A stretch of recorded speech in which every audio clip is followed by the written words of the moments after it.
یہاں پھونک مارنا آسان نہیں ہے. لاش بیٹے کی اگلے دن نکلی, کیا حال ہوتا ہے انسان. اللہ نے ان کی قسمت میں ہدایت لکھی تھی.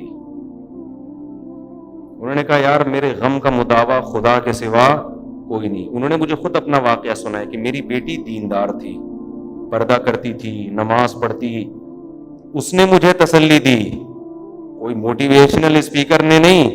باپ کو تسلی دے رہی ہے نو عمر بیٹی جو دیندار ہے, اور یہ کرنل ہیں جن کو جنگوں میں لڑنے کے لیے پیدا کیا گیا ہے. ان کو تسلی نہیں ہو رہی, ڈپریشن میں جا رہے ہیں.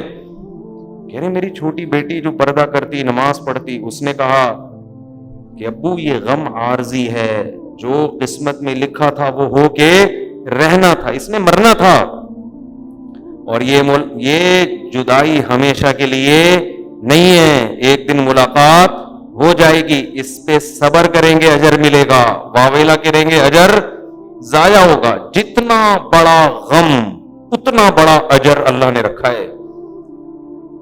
حدیث میں آتا ہے رسول اللہ صلی اللہ علیہ وسلم نے فرمایا, بعض دفعہ ایسا ہوتا ہے ان اللہ اذا احب قوما ابتلاہم, جب اللہ محبت کرتے ہیں مصیبت میں ڈال دیتے ہیں.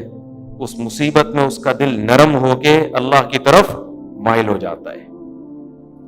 ان کے ساتھ بھی ایسا ہی ہوا, اس مصیبت میں دل ہو گیا نرم. ان کو لگا کہ بھائی سکون اللہ کے سوا کسی کے پاس نہیں ہے.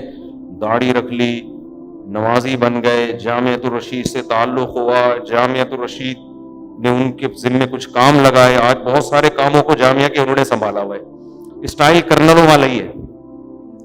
فوجی میں یہ بڑا مسئلہ ہوتا ہے, اس کے ذمے کوئی کام بھی دے دو نا, اس کا اسٹائل وہی رہتا ہے. ان کے ذمے اسکول لگایا, وہ فوجی اسٹائل سے چلانا شروع کر دیا انہوں نے, فوجی اسٹائل سے. پہلے تو اساتذہ پریشان ہو, بھائی یہ میدان جنگ ہے, یہ کیا ہے.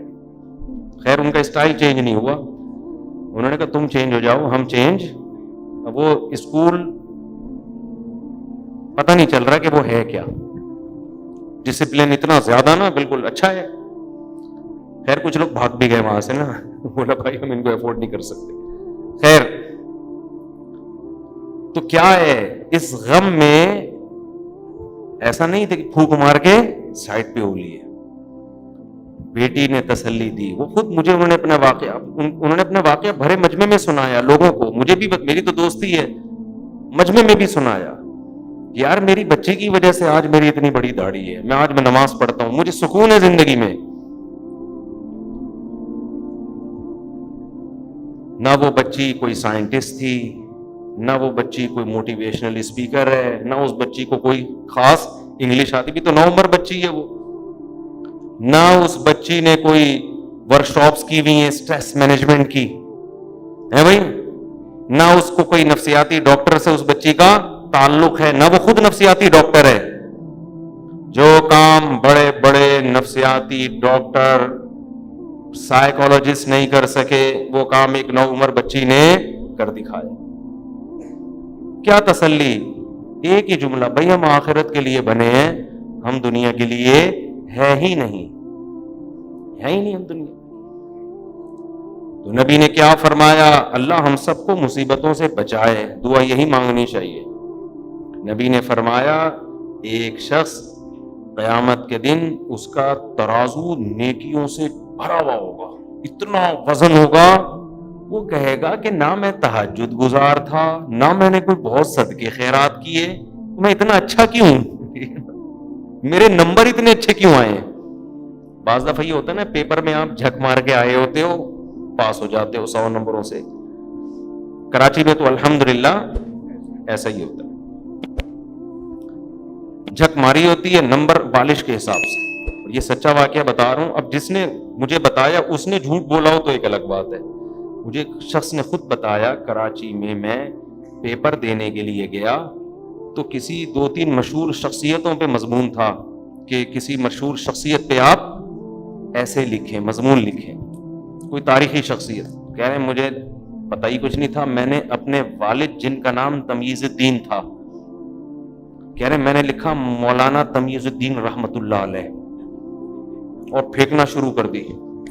سن فلاں میں پیدا ہوئے، پھر یہ کیا، پھر یوں کیا، پھر انڈیا سے ہجرت کر کے پھر ملک کے لیے اتنے لمبے 2 صفحے اپنے سارے ابا پہ چھاپ دیے. کہہ رہے پورے نمبر ملے مجھے، اس لیے کہ جو ان پرچے چیک کرنے والا تھا وہ ان سے بھی بڑا فارغ تھا. اس نے کہا یار شاید کوئی بزرگ، ہمیں نہیں پتا بھائی. اتنے کانفیڈنس کے ساتھ مولانا تمیز الدین رحمت اللہ علیہ، یہ تو مولانا میں نے کہا، اس نے کہا مولوی تمیز الدین، اس طرح کیا اس نے.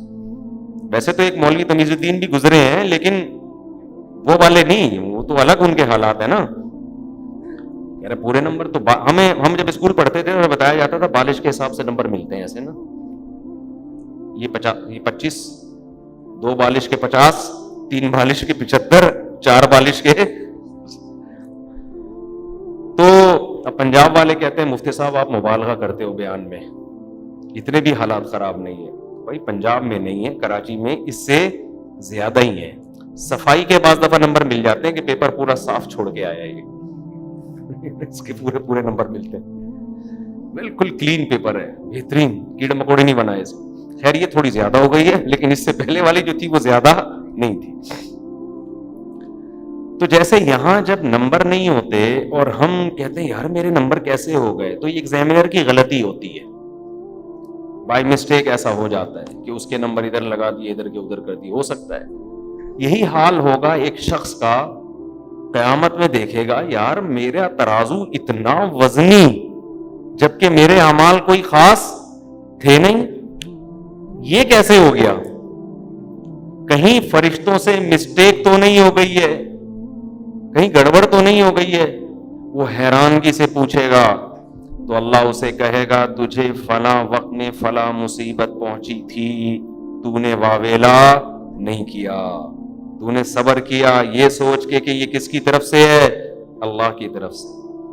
پھر تجھے فلاں مصیبت پہنچی، پھر یہ ساری مصیبتیں بہت وزنی.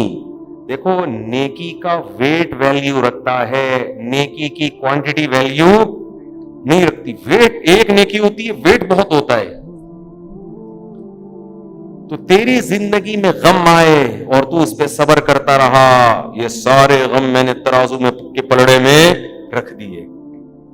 ٹھیک ہے، نہ کوئی بہت تہجد نہ صدقہ خیرات، تجھے جو میں نے اتنی ٹینشنیں دی ہیں اس لیے تھوڑی کہ وہاں بھی ٹینشن اور یہاں بھی ٹینشن. وہاں ٹینشن اس لیے کہ یہاں ٹینشن نہیں ہو، صبر کیا تو نے. ہاں جو صبر نہیں کرتا تو یہاں بھی ٹینشن اور وہاں بھی ٹینشن. بعض ماضی میں بزرگان دین ایسے گزرے ہیں کہ وہ مصیبت میں ہنس پڑتے تھے، ان پہ ایسی کیفیات کا غلبہ ہو گیا کہ اس پہ اجر ملے گا نا، تو بجائے ٹینشن کے یہ غیر اختیاری بعض لوگوں کی کیفیات ہوتی ہیں کہ وہ مصیبت میں ہنس پڑتے تھے کہ اس پہ اجر کتنا ملے گا. اگرچہ یہ نیچرل نہیں ہے لیکن کچھ لوگ ایسے ہوتے ہیں جن کے ساتھ عام لوگوں سے ہٹ کے معاملات ہوتے ہیں. تو قرآن کیا کہتا ہے؟ وَلَنَبْلُوَنَّكُمْ بِشَيْءٍ مِّنَ الْخَوْفِ وَالْجُوعِ وَنَقْصٍ مِّنَ الْأَمْوَالِ وَالْأَنفُسِ، جانیں بھی جائیں گی، وَالثَّمَرَاتِ، پھلوں میں بھی نقصان ہوگا، پیداوار میں نقصان ہوگا.